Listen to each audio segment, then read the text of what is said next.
Okay, guys, I'll be back in a second. But I'm gonna check who that bastard is that copyrighted me and why. If they are copyrighted, I'm fine with it. 11:46 a.m. Central Time. The crew consumes the first space-grown produce aboard the International Space Station. Yay! That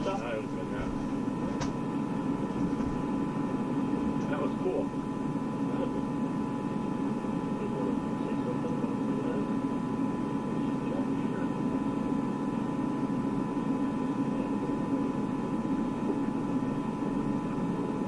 And that's all station on 3 for Veggie.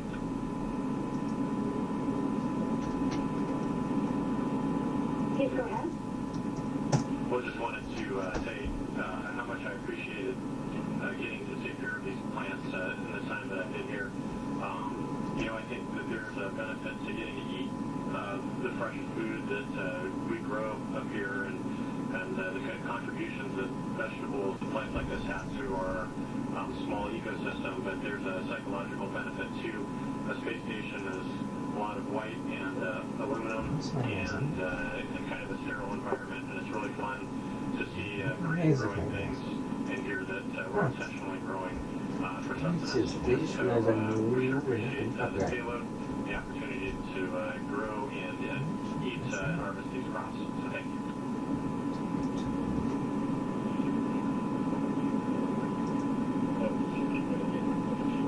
Well, we definitely appreciate you all taking this week here. I want to put in great results for having encouraging your staff.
Maybe the stuff we're going to bring for them to eat, we want to keep in there.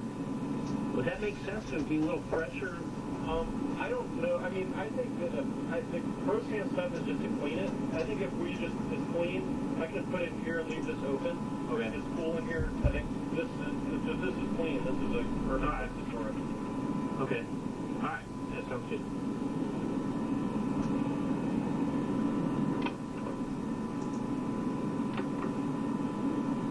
This is Mission Control Houston. Once again, you're watching Shel Lindgren inside the Columbus module of the International Space Station. The crew has had a groundbreaking moment where they've sampled for the first time space-grown produce in orbit through the veggie experiment. They actually consumed the lettuce for the first time at 11:46 a.m. Central Time.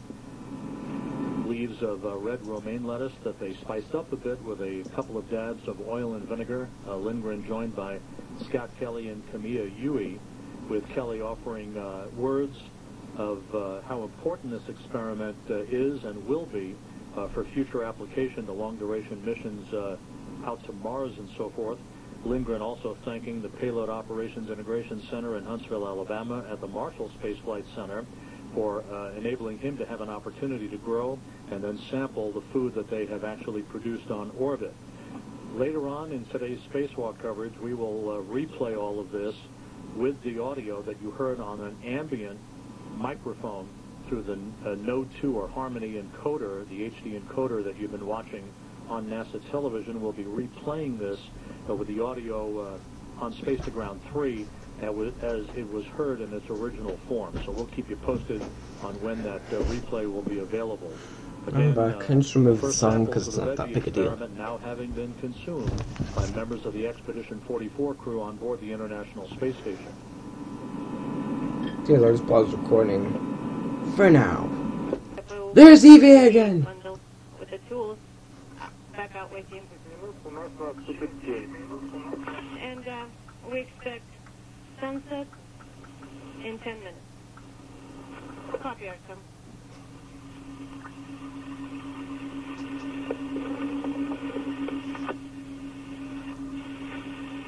This is Mission Control Houston. While we have been inside with Kelly, Yui, and Lindgren as they've harvested and consumed the first lettuce leaves from the veggie experiment, now back outside as we continue our spacewalk coverage, as Gennady Padalka and Mikhail Kornienko are now 2 hours, 34 minutes into today's spacewalk. They are now preparing residue samples from one of the solar arrays, one of the radiators, and the vent valve ports on the Vozduk and Electron environmental control systems on the exterior of the service module of the International Space Station. Everything has gone by the book so far in today's spacewalk. The crew running almost an hour ahead of the timeline. The next activity will be the retrieval of a brand new communications antenna called the Wall 6 antenna that will be installed to replace an old antenna that has lost its cover. One of 6 such proximity and communications antennas used for rendezvous activities for visiting vehicles on the Russian segment of the International Space Station.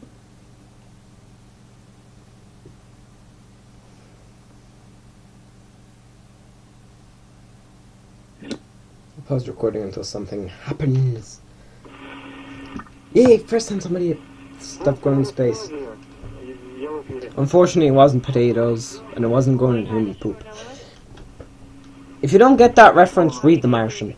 Place on the all-time spacewalk frequency list with former NASA astronaut Mike Lopez Alegria, each with 10 spacewalks to their credit. The all-time spacewalk leader, Anatoly Soloviev, the veteran Russian cosmonaut who completed his career with 14 spacewalks. Mikhail Kornienko, Scott Kelly's one-year crewmate, joining Padalka for this spacewalk. This is the second spacewalk in Kornienko's career. This spacewalk has been earmarked for about 6.5 hours in duration, the crew running almost an hour ahead of the timeline.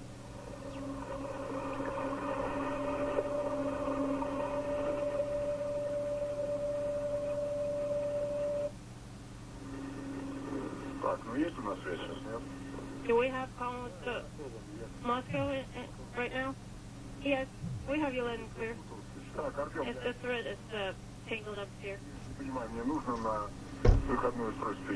not sure if I need to translate to the EVA letter or not. I don't think it makes a lot of sense.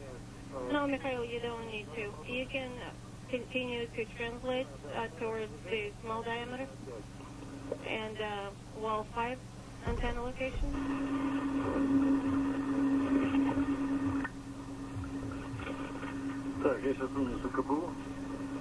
This is Gennady. I'm going to take out Capo, school carrier. Do you need any help, Gennady? No, I think I'll manage, Mikhail. Gennady. When you take out the Capo EVA school carrier out of the DC-1, you can just hand it over to Mikhail. No, he won't be able to do that, Artem, because I am right now at the longitudinal handrail. This is Mikhail. Alright, so for wall 5 test, where is it? Is it located? Next to the longitudinal handrail, Mikhail. Longitudinal handrail, Mikhail.